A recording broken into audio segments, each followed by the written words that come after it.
Go ahead, ma'am. I'm so sorry. Why did you change your name? Just out of curiosity, well, did you feel like it changed your life, that you needed a new nom de plume?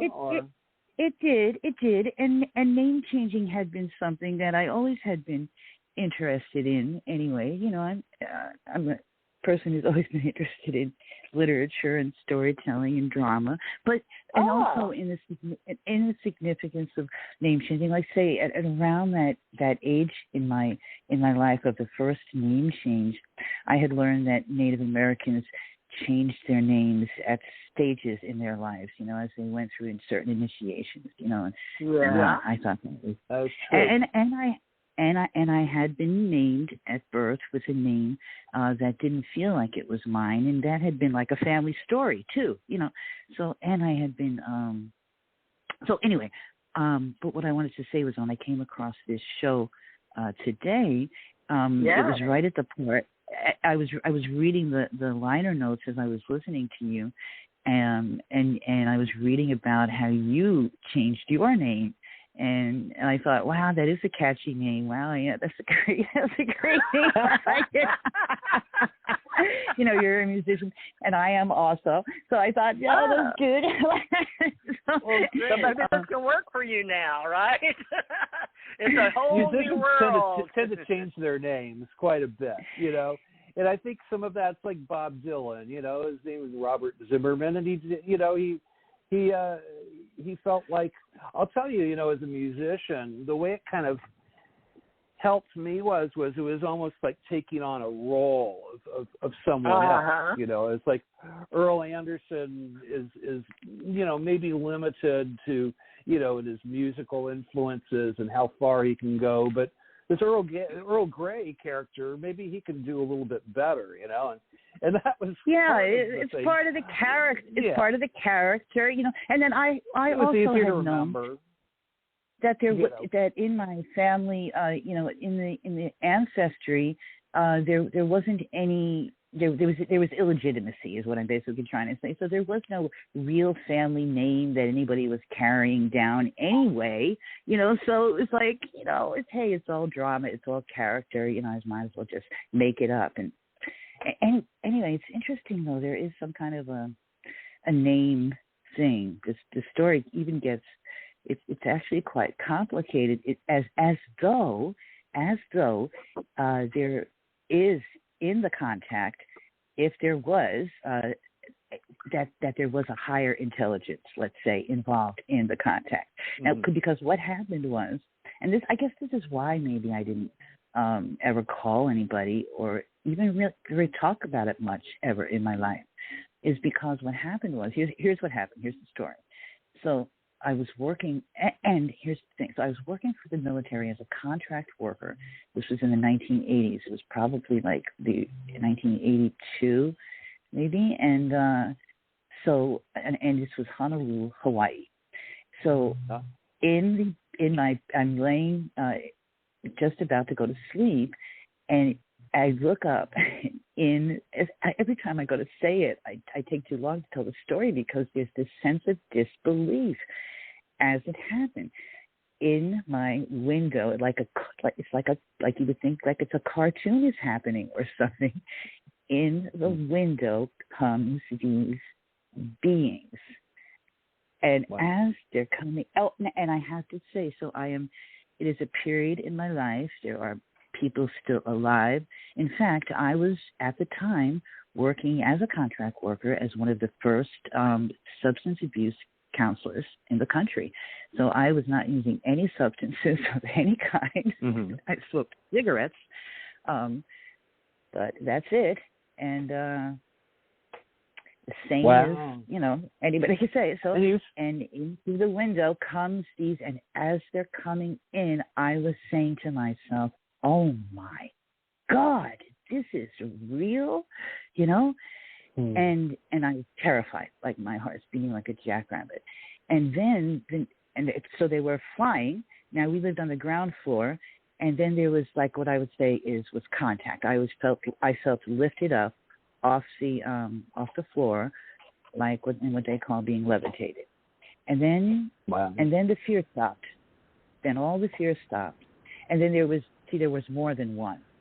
And they were all around me, and I still was, I still remember being terrified because I knew they were going to do something to me, and that I was levitated in the air, and I couldn't speak or say anything. And then I was filled with what I knew for the first time in my entire lifetime was love, what I would describe as love, because I remember saying that.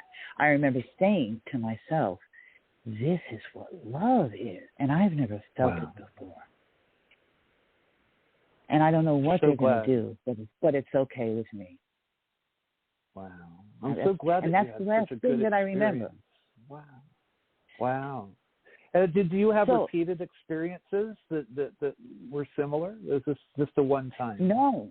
Now then the next experience, the next contact experience that I had, which was in New York, was different. The way that it happened, but was years later, and so like I said, I didn't. I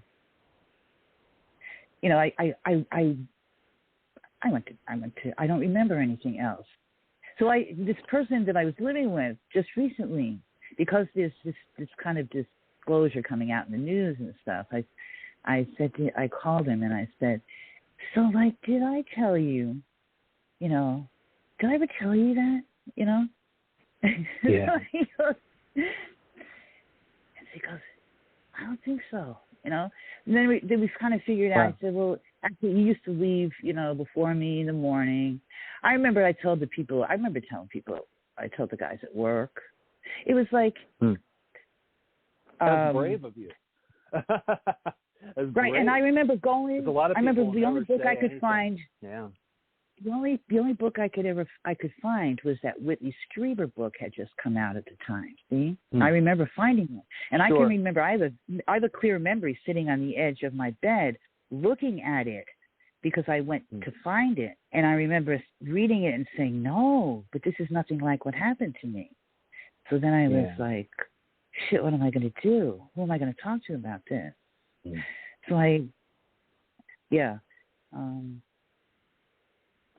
So different people have different experiences.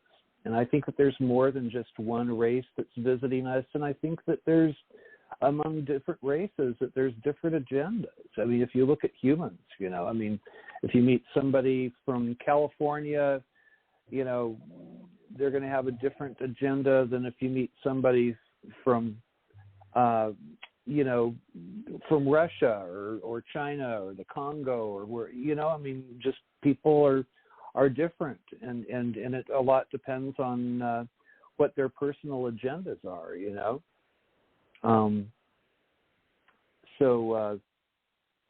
but there is, we see certain markers from case to case, but for some people it's a beautiful thing like you've described, and when it's that way, I'm always so happy. For other people, it's a shock. There's one doctor from Harvard who his name was Dr. John Mack, and he was a psychologist. He was a Nobel Prize winner, and he described what happens when somebody is abducted as ontological shock.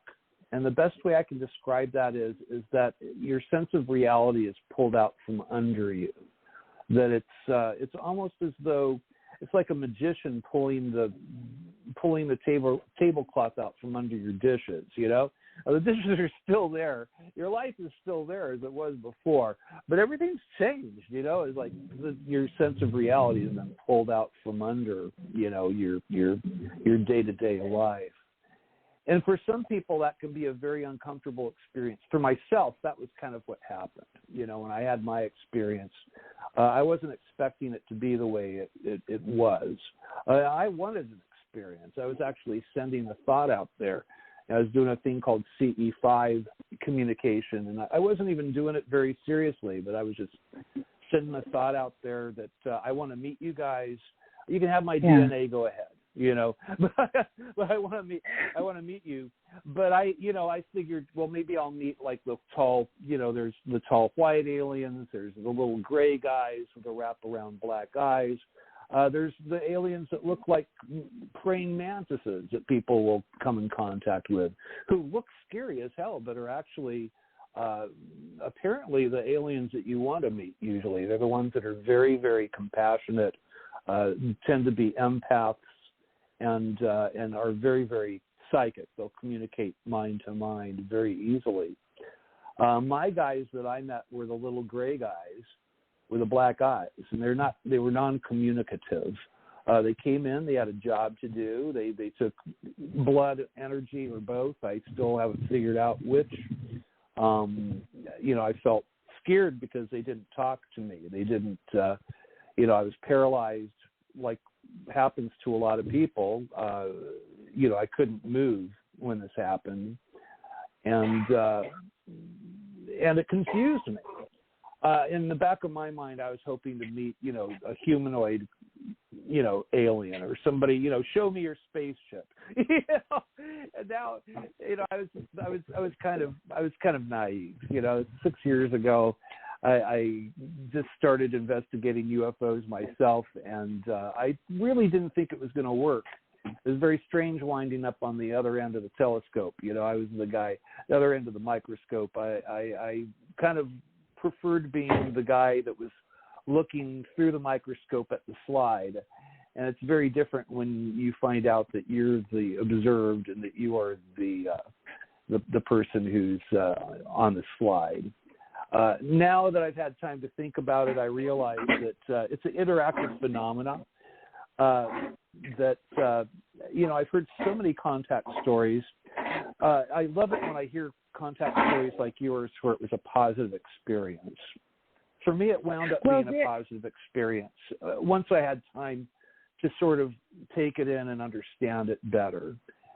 There's something else I'd like to share. I think this is important in terms of the positive nature. And this had to do with the Hawaii as well. This is another, I'm realizing now, is another contact experience. And it had to do with, there was this place that I would go to on the island, and it's by the water, and you look out over the ocean, and you're up high, and it's an actual kind of lookout place as you're driving along the coast from Waikiki to Kailua, but along the coastline. And if you go, especially when the moon is full, and you stop, and this is this one night, but sometimes if I would listen to myself, I would get called, actually, I realize now, to go there, and I would follow this inner calling. To be by nature is what I thought it was, just to kind of stop and go there. And so I went one night, and I'm standing there, and I didn't realize, I didn't connect it to a UFO experience at the time, okay?